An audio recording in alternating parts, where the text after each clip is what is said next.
Hello friends, welcome two माय YouTube channel reaction विद यादवगढ़। आज मैं लेकर के आई हूँ खेसारी लाल यादव का स्टेज शो। आप लोग एक चीज़ नोटिस किए होंगे कि खेसारी लाल यादव जो है हमेशा black T shirt black shirt में ही स्टेज शो क्यों करते हैं। तो आप लोग कमेंट बॉक्स में कमेंट करके बता दीजिएगा। देखती हूँ आप लोग क्या बोलते हो। मैंने एक वीडियो पोस्ट किया था, उस सानिया मिर्ज़ा वाला वीडियो इंटरव्यू वीडियो था। उसमें खेसारी लाल यादव ने अपने बारे में बताया था कि वो ब्लैक जो है क्यों पहनते हैं ज़्यादातर स्टेज शो में या फिर इधर उधर जाते हैं। तो पहले चलिए मैं इस स्टेज शो के बारे में बता देती हूँ। यहाँ पे जो सॉन्ग है, किस सॉन्ग पे ये मतलब वीडियो है, सॉन्ग है भतीजबा के मौसी जिंदाबाद, जो कि कमाल का सॉन्ग है।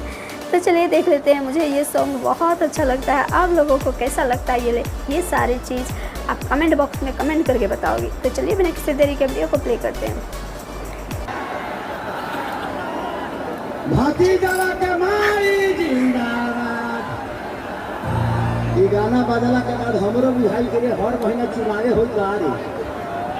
सच में यार, सच में जब ये गाना हम गौनी ना, अखिलेश कश्यप जी बहुत अच्छा लिखे इस गाने को, और आदि शक्ति एंटरटेनमेंट मनोज मिश्रा जी ने इसको प्रेजेंट बहुत अच्छे से किया। भारती आ जाते और तब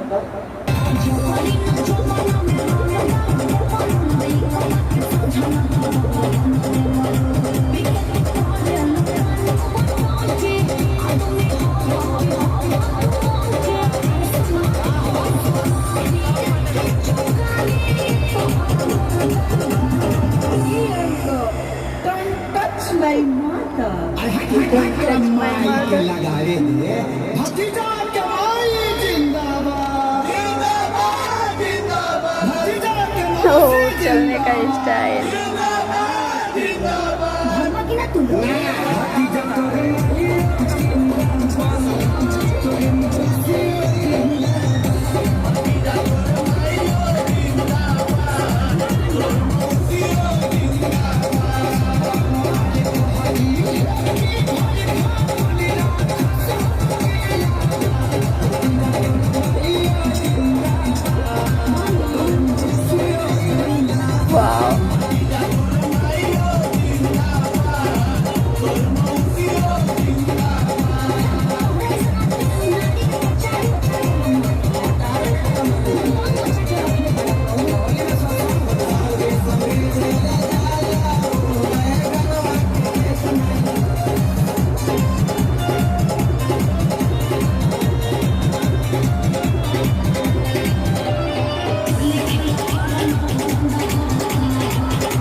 भीतर जाइए का है।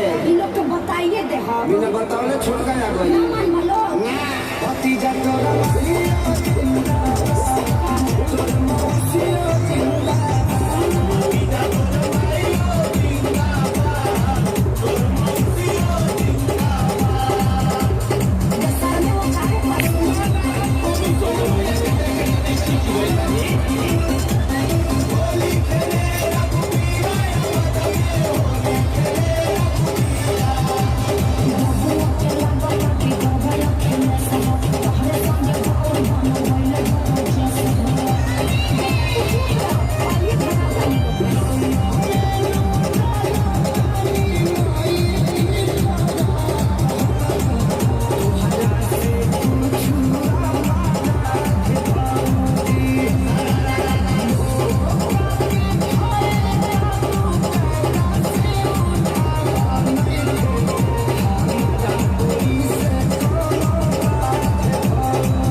खेसरिया से ना खिसरी है।